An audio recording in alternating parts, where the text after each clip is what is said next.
our live event today on KCS and Guide. With me today, we have our KCS experts from the self-service team here at Zendesk, Maddie Davis, Ben Van Eyten, and Ricardo Pinto. Thanks everyone for joining us. Really happy to have you here. Pretty stoked. This is a very popular topic, clearly, from the amount of people that have signed up and attended this. So thanks for joining us today.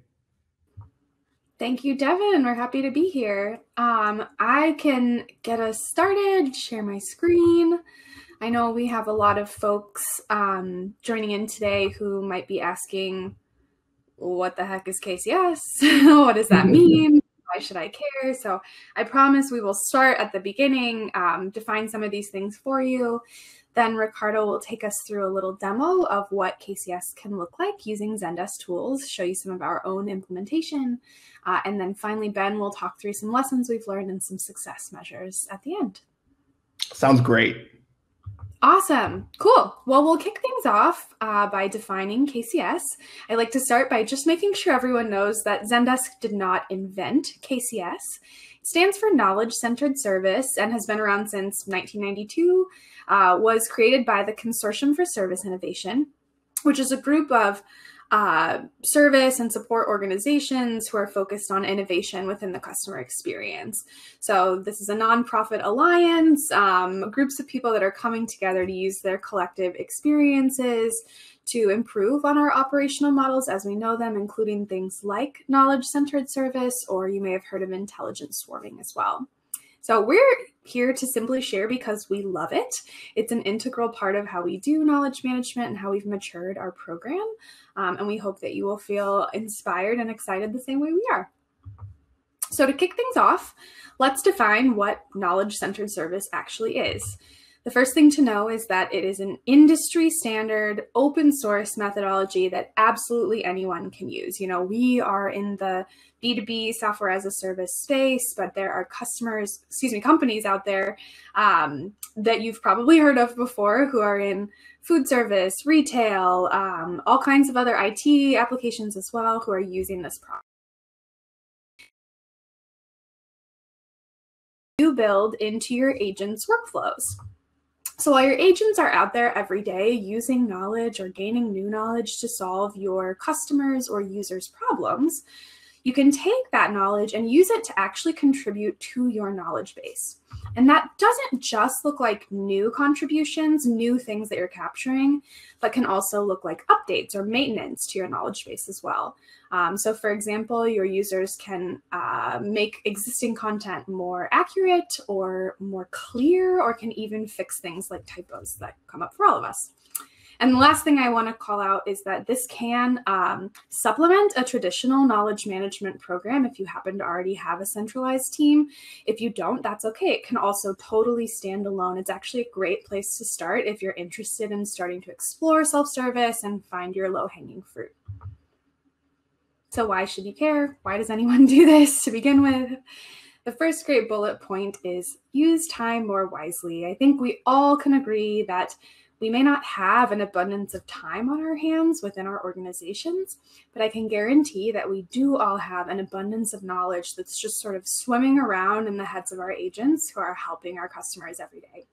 So we capture that knowledge, and then in future interactions, when our customers reach out to us, as an organization, we can actually spend less time solving issues that someone already knows how to resolve, and more time on the things that are brand new to us. And when we use that shared brain instead of individual knowledge, we not only can help our customers faster, but we can help agents benefit from the expertise of people who are more tenured than them. So getting up to speed a little bit faster, or being able to move from simple to complex problem solving a little bit quicker because there's shared knowledge and content to rely on. And generally speaking, we also believe that the larger your audience contributing to your knowledge base, the more likely it is that you've captured all the different perspectives that your customers have, and ensure that things are genuinely more relevant for your users. And because this is integrated into the workflow where your agents are already helping your customers, you can see exactly what's on your customer's mind right now. What are they reaching out about? What are they having problems with? And most importantly, from a self-service perspective, how are they phrasing it? What are the words they're using to describe the problem that they're having? When you can capture that context, you can make it easier for them to find those answers on their own later on. So we can be more flexible to our customers' needs and meet them where they are. And then finally, I think in every organization, and especially in this age where we're all trying to do things, across the globe and asynchronously, I think most of our agents are eager to continue to collaborate with one another and to grow and expand their knowledge to be broader or deeper. And KCS allows you to reward those behaviors and the good decision-making that comes along the way. So with that, I will pass it over to Ricardo, who's going to take us through a little bit of a demo of what our KCS implementation looks like using Zendesk tools. So I will stop sharing my screen so Ricardo can share. Thank you, Maddie. So I'm now going to share my screen. Just making sure that everyone can see my screen now. Yeah, perfect. Yep. So as we were mentioning, here at Zendesk, we don't follow all the practices of KCS.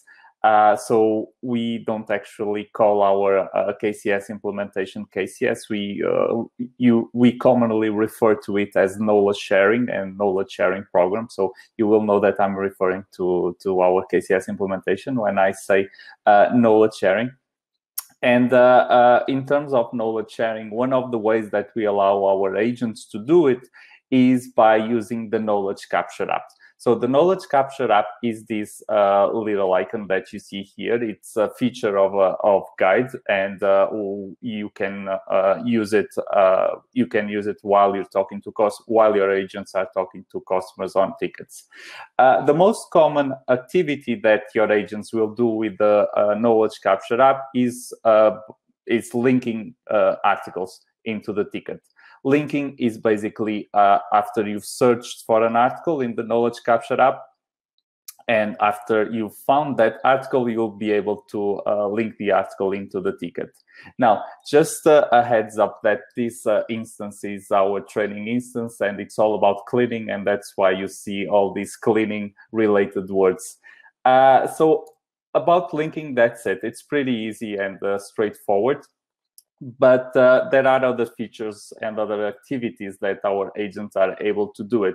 For example, flagging. Flagging happens when an agent spots something that is wrong on an article, an agent or a customer, which is the case in this test ticket. So our customer contacted us because they found a typo in this article.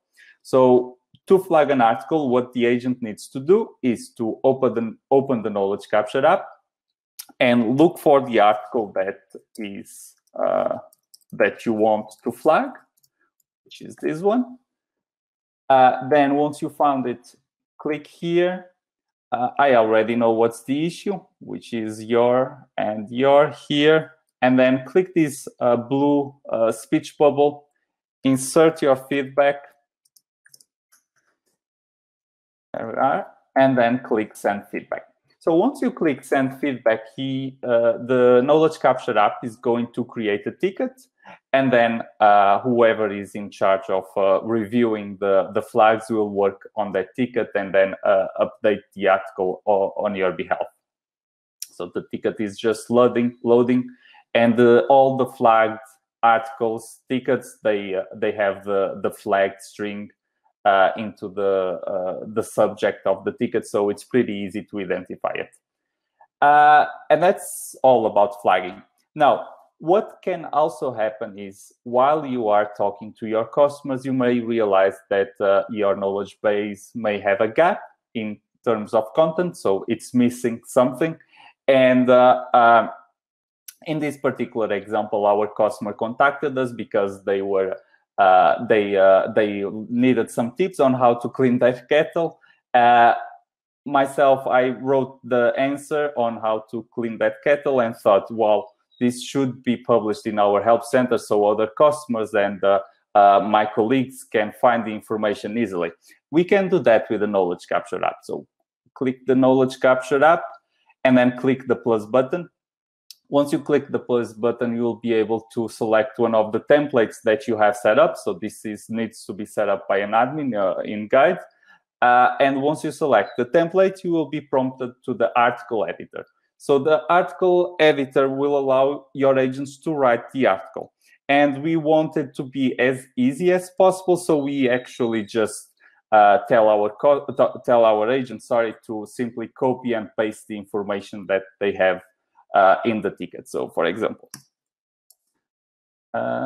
here, let's give it a title, in the kettle. And the process would be how to clean a kettle. So we really tell our agents to be as quick as possible, as simple as possible, and they can add images, as you can see here, because we don't actually allow our agents to make the content public. We allow them to create a draft by clicking Save. And once they finish their draft, they are able to click here and submit the article for review. Now, once you submit the article for review, you see this flag. The article will show up in the Guide admin side, in the article lists, right here. So then on the other side, the content team or whoever is in charge of reviewing your articles will be able to read the article and then make the necessary changes to make sure the article follows your guidelines, and then publish the article. So it's pretty simple. For our agents, it's just click one button to load the article, and then we copy the information over to the Guide site. Now, let me go back to our slides here. There we are. Now, we already allow our agents to make public replies to our customers. So it's pretty easy to transform those public replies into articles, but we understand that you may not be comfortable with that. So you may think of creating a role structure like we did. So we have what we call contributors. Contributors are customer care agents, or they are agents who talk to customers, and they are able to flag content for review, and they are able to suggest content to be created. Then, after a while, if they show if they develop their skills and if they show the right skills, we are able to select them to be trained as self-publishers or publishers. So that means that those agents will become will be able to create the articles by themselves and to update content on themselves. So it's a way to reward a good KCS decision as well.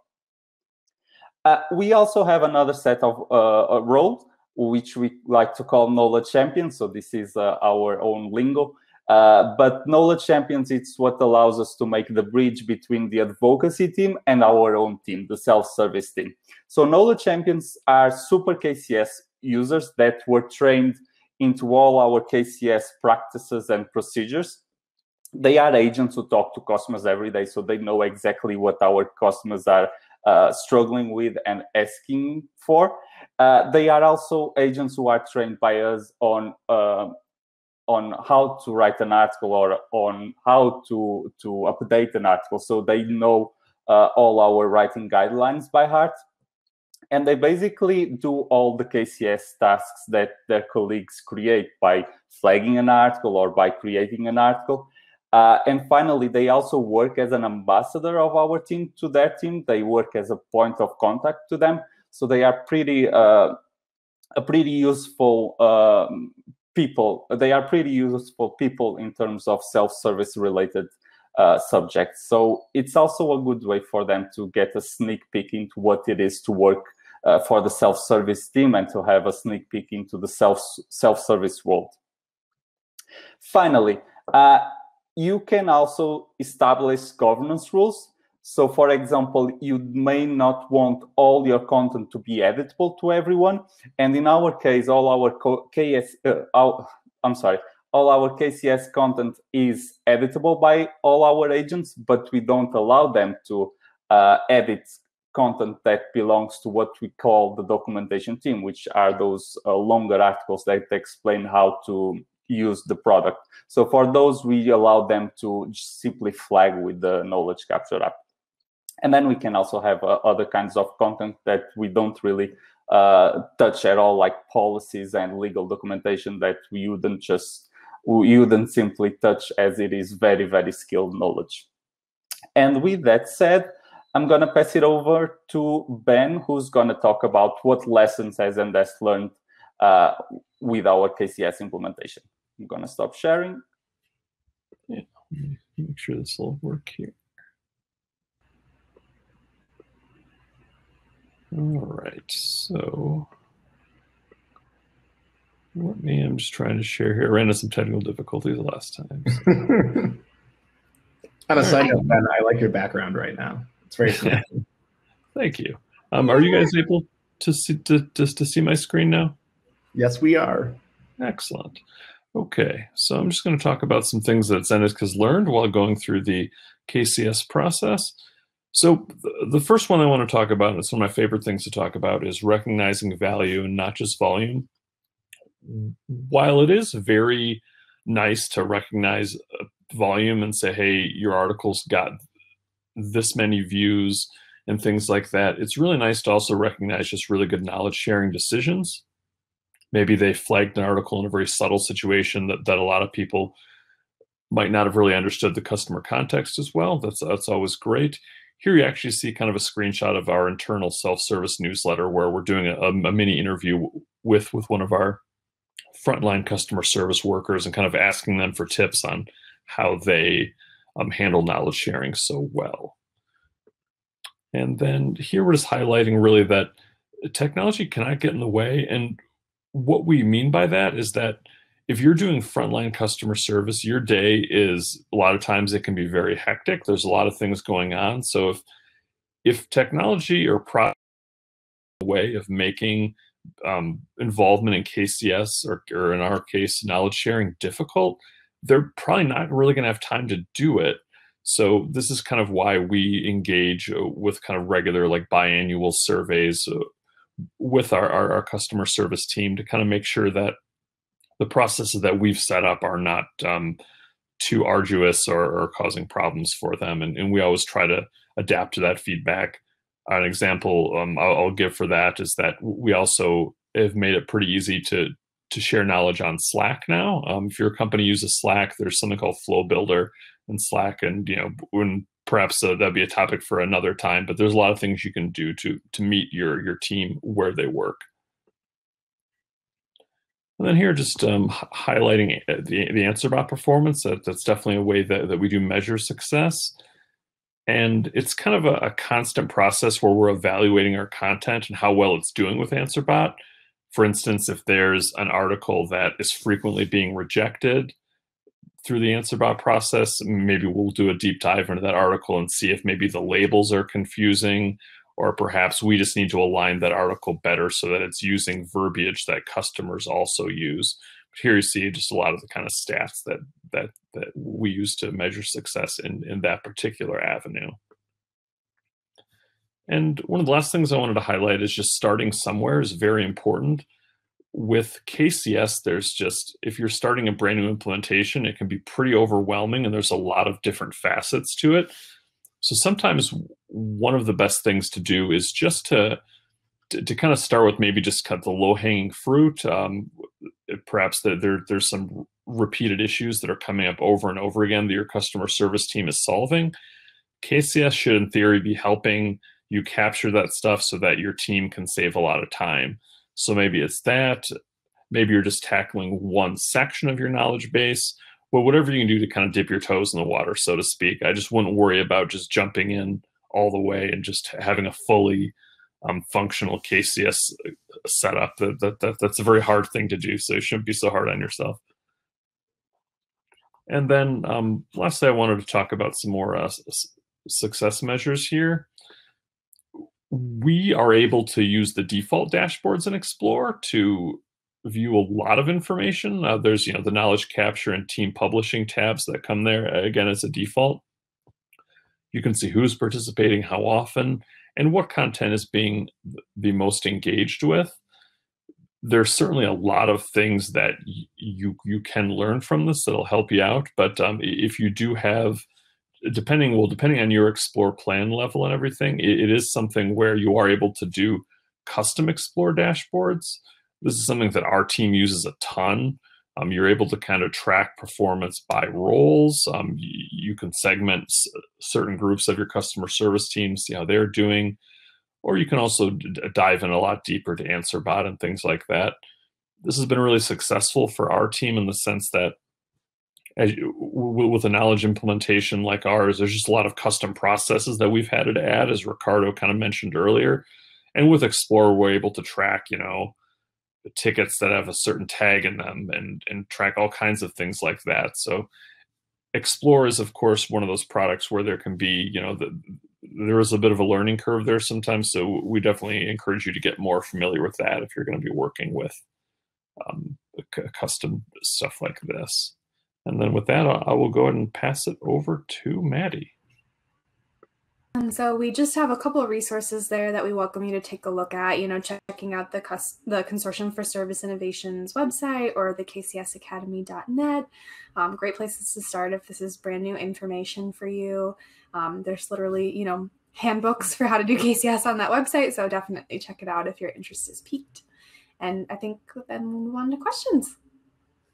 This is fantastic. Thank you so much. I'm definitely going to be answering all questions that are submitted. And for those of you who couldn't attend today and are watching the recording, there will be a document that goes through every question that was asked in today's event, with the question and the answer being presented in an easy digestible format that you can find in the Help Center in the next few days.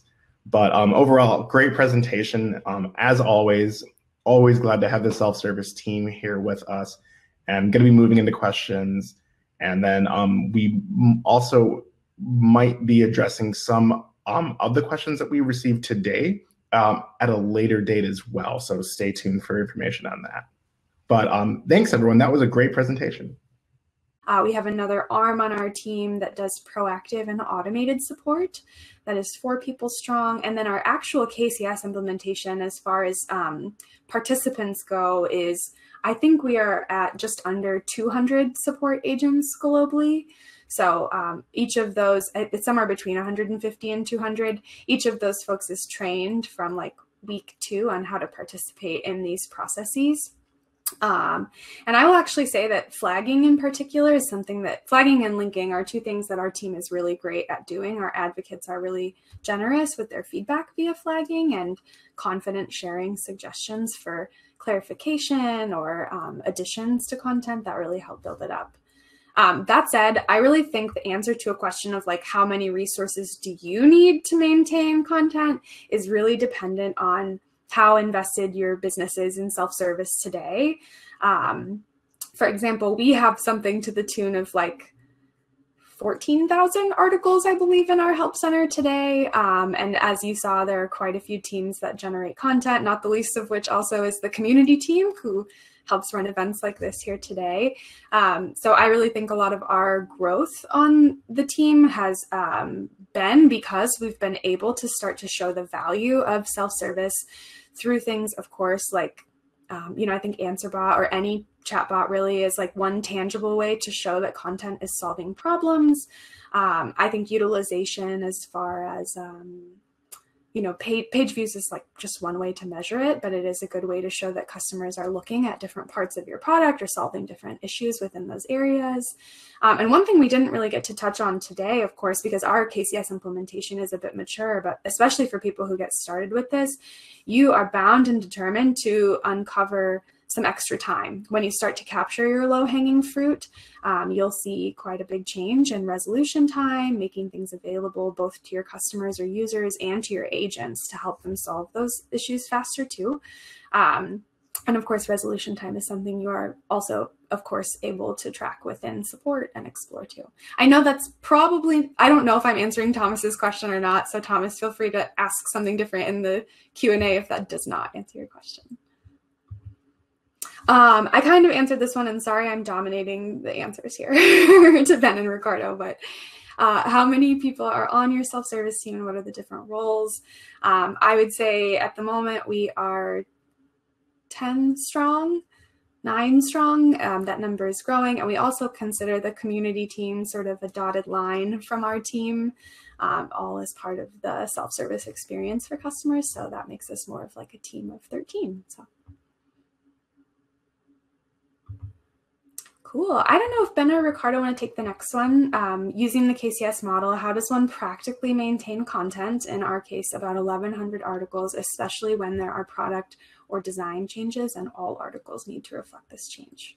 Yeah, I'll be glad to take that one. So this is really in question because it's, on one hand, yes, you want to have things immediately reflected, that makes you feel good to do that, but sometimes it isn't realistic to be able to snap your fingers and just every article that touches on something is there. We really lean very heavily on our advocates to be able to see as these things come up in the wild. There certainly are instances where a big change will happen at Zendesk, and we will systematically target those articles, but a lot of it is just having a very energetic base of frontline customer service people that are always kind of looking at the customer experience. Totally agree. And I would just add something that we've started to do. We are using the content blocks EAP in Guide. So if there are places where we're repeating sets of instructions over and over again, or I don't know, I'm thinking of other, for example, we use like notes and disclaimers that are reused often. Using content blocks allows us to maintain that text in one place and then have the changes propagate everywhere. It is an early access program at the moment, but I definitely think that that can also help to start to resolve the problem where you have the repetitive information that you need to be updated in multiple places. Of course, it's not always as simple as like repeated phrase or a set of steps or something like that. And I think Ben's answer is super applicable there too. And then can we provide some examples of how we're not following KCS and why we made decisions to come up with our own procedure in that place? Can I go? Yeah. Well, that's actually a very good question because, as I said, we don't follow KCS by the books. A good example is the fact that the practices say that agents should be able to make content public straight away the moment that they create it. We don't allow that, so we use team publishing, which means that agents will submit it for review, and then another agent, a knowledge champion, will then review it. The reason why we do that is because of writing guidelines. So we want to make sure that the content follows our writing guidelines, and our agents are very busy and our writing guidelines are too long. So most of the times they don't have the time to go through those guidelines. And also because we rely a lot on, we have a translation, and our translation relies on machine translation, or some of it relies on machine translation. And when you work with machine translation, you need to write content in a particular way. So that would be one example. Can't think of others. I don't know. Yeah, I know someone asked earlier about flagging actually being like kind of counter to the KCS practices as well. Having people not edit things directly is counter to the KCS best practices for sure. I just would add there too, I'm sure plenty of folks on this call are well aware, but we, Zendesk evolved our channel strategy within support in the last 12 months so that we're actually a very chat forward organization, and a huge part of our support volume comes in on the chat channel where, of course, it's just a lot to ask of an agent to take knowledge actions when they're like handling 2 or 3 chats at once. So some of that functionality, while it might break the rules of KCS, so to speak, I think really is like a quality of life improvement for our agents, knowing that it's not always reasonable to like fit knowledge activities in like a super prescriptive way. Sometimes we have to find what works for them too. And it allows them to either make suggestions on the fly when they do have the time, or, find time later on in their day when they're not actively serving like a live chat too. I think in general, like, I would always recommend to businesses to find ways that if you need to bend the rules a little bit for yourself to make it work, you certainly can. I actually think even the fact that my team exists as a centralized knowledge team is counter to KCS best practices. In an ideal world, that decentralized model would be the solution to all of your content challenges. But I think we've found a way. Actually, I might skip ahead. I'm not going to skip ahead yet. I'll come back to it later. But someone asked a really great question about the evolve loop, which I'm very excited to talk about. And I think that's actually where our team comes into play too. So hopefully those are some good examples of how we are not adhering to KCS strictly. But I would also say that like those things evolve over time too. You know, our goal one day would be that everyone can and does edit content directly and that they feel like they have time to do so. It's just one of those things you have to work out time and bandwidth for as your business evolves. So let's see. When creating articles and adding a link to another article, does Zendesk automatically transversely link the second article, or does that have to be manually linked back to the original? As far as like tracking and linking goes within knowledge capture workflows and Explore, a link is only captured and counted if the link to that ticket is, if the link is used via the knowledge capture app. So even let's say you link an article that has hyperlinks off to other articles, which is like a lot of our content, those other articles that are hyperlinked do not get like captured in that linking chain. Hopefully that answers that question. Okay, and how does Zendesk support the evolve loop practices? I just am so glad that Kai asked this question. The evolve loop is not really something we got into today, but as you all go out in the world, hopefully inspired by this, to go check out what KCS is all about, you'll see that this action of, you know, linking and editing and capturing is just one part of KCS. They call it the solve loop. And on the other side, we've got the evolve loop, which is where you take what you're learning from those actions. You know, where is content being reused through linking? Where are you uncovering problems and capturing new knowledge? And then actually evolve your business using that information. So your product in our case, or your service offerings.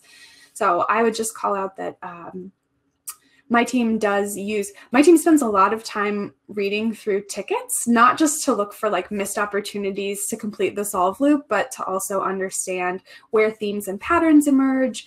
That role that Ben described, or Ricardo described, sorry, of the knowledge champion, folks who are full-time customer support people, but who help us with knowledge activities. We lean heavily on their domain expertise to help us fill in some of the gaps and understand like what are the actual challenges that customers are facing, help us take that data we're getting and interpret it. So I think the data, like Zendesk as a set of tools, will show you information that you can certainly use to make the evolve loop happen. But I will totally say that I think that's where a team like mine that I'm so lucky to have really starts to sparkle, is where you can get strategic with what you're learning through other knowledge activities too. So just to give you some examples, we on the support side at Zendesk, we categorize our tickets. So we have a couple different ticket fields where we keep track of like what was a ticket about and how was it resolved. My team spends a ton of time like picking values within those fields and then drilling into those tickets to spot the trends and patterns that emerge. We mine the community for other data points too, so paying attention to what questions get asked there or what ideas people are sharing. And then we actually work with voice of the customer and like bubble that information back up to our product teams today. So I would say we kind of get to use our knowledge champions in that sense too, as both like a domain expert. They have a specialization that they get to exercise their knowledge in. And then they also are really helpful in that scenario in coaching their peers. So getting other people to understand like where something is a really great idea to capture or where they should be flagging something. I think that they become an important part of that evolve loop for us too. Anything that Ben or Ricardo would add? Yeah, I would just add, as far as like how Zendesk supports it from like the software side, really lean heavily on, you know, the way that like tickets are categorized in certain ways. And then it's really easy when we're doing the evolve loop practices to build custom views like based on those categories. And then that's how we kind of dive in. And then somebody asked this earlier about kind of measuring success. And I think it kind of ties into this, where one of the really easiest things to do is to look at is, let's say you have kind of a coordinated evolve loop exercise in a certain part of your knowledge base. then going back and kind of look at tickets submitted before and tickets submitted after. It's not about just this idea of deflection, about them saying, get out of here. It's about them having their answers in a quick and easier way without having to go back and forth with a support person. So I just wanted to add that part. Also, just a quick follow-up, Kai just posted, specifically, do you support the coaches to do the AQI/CSC or the KDE to analyze the knowledge base? Yeah, so I would say this might be another edition of where we perhaps bend the rules a little bit, but our knowledge champions serve as both, they get to serve as like a KDE and help us like analyze the knowledge base and look for information that we might want to bubble up through the evolve loop there as well too. But I would say AQI for us is actually not something we actively coach our participants to. For anyone on the call who is going to be new to that acronym, it stands for an article quality index. And it's basically a way to measure the quality of the output of folks who are capturing new knowledge. We have a ton of writing guidelines that are in place, as Ricardo mentioned, specifically to make machine translation more reliable in our knowledge base. So our knowledge champions have some specialized knowledge in that area, and they are actually, I think more strictly held to like an AQI or to our content standard, but our everyday participants, we have actually found that being too strict with our guidelines and our expectations about them adhering to it is a confidence killer. It makes people a lot more hesitant to share their ideas because they feel like it's not perfect. So we actually don't measure their quality today, nor do we necessarily like coach to it, unless there's someone who is interested in becoming a knowledge champion and wants to get a little bit more specialized knowledge about our writing guidelines. Awesome. I know we are running over now on the scheduled time we have for this event, and we are getting quite a bit of questions, and these are great, which we will be definitely addressing this week. Maddie and your team, I know that you guys have things later on today in terms of obligations you have to attend, but do we have at least a little bit more of your time today to go over some more questions? Absolutely. Yep. We can get these published before the week is over for sure. I love all these questions. Thank you everyone for asking such great ones. These are exactly the kinds of topics that we love to nerd out about a little bit. Awesome. Then why don't we go ahead and maybe get one more in, and then we will go ahead and follow up with an article that kind of covers everything that was asked here, and even some things that weren't addressed live, but we definitely do want to answer still. Yeah, absolutely. Just looking, the good news is I think a lot of these are going to be questions that we can answer with links to other resources, stuff that we've documented, how our team does things, that we can share with the group later. But I guess I'll just take the next one that's up in chronological order, which was, can you share some tips and lessons learned specific to the actions you take to improve answer bot performance? For example, what are some best practices with article labels, et cetera, to improve answer bot performance? I don't know if Ben or Ricardo wants to take this one. Yeah, sure. So KCS content is very much suitable for AnswerBot because of how short it is. So definitely we have our AnswerBot implementation. And in fact, our AnswerBot only offers KCS content, and that's where the labels come into practice. So we make sure that whenever our templates, whenever an agent creates an article, have a label, and that label is used by our AnswerBot. So only articles that were created through the knowledge capture app will be offered by the AnswerBot. So those longer articles, those manuals, those article manuals, they are not as suitable for AnswerBot because they are very long. And a project that we worked a couple of months ago was to actually look at the most viewed longer articles, those long FAQs, and divide them into shorter articles, so they could also, our customers could also get the information about those articles, but in shorter versions. Yeah, I think that's our strategy, is to try to make sure that the shorter content is offered by our AnswerBot. So try to keep it at the first 75 words is what the bot looks at. So we try to make the most out of it. Yeah, and one of the things I wanted to call out too, that from kind of a micro level, one of the things I see a lot of people do when they're newer with working with labels is they get like really label happy and start adding like far too many labels to an article, but there's no need to repeat labels that are already mentioned in the title and things like that. That kind of can mess up some answer bot performance stuff. So it's nice to keep in mind that labels are there as kind of a supplementary thing and not just to be repeated. May have been guilty of over labeling in my past. I was going to say that that's a good example of one too, where we dismissed it, so I can't see who asked that question, but we did document what we've learned about AnswerBot in that sense too. We have some best practices out there for like structuring an article for AnswerBot that we can share later on too. Fantastic. And also, if anyone was curious about the content block EAP, I did drop a link in general chat. So if you want to go ahead, check that out. Information is waiting. Thanks everyone for attending. This was a phenomenal event. Once again, it's the questions you guys ask are always really fantastic. So keep them coming. By the way, if you feel like you have something else you want to follow up, we're going to keep the chat section open for a bit. So drop in what you think. If you have a follow-up to something we addressed, let us know about that too. And then we'll go ahead and gather these together and publish our big kind of encompassing like Q&A roundup on KCS.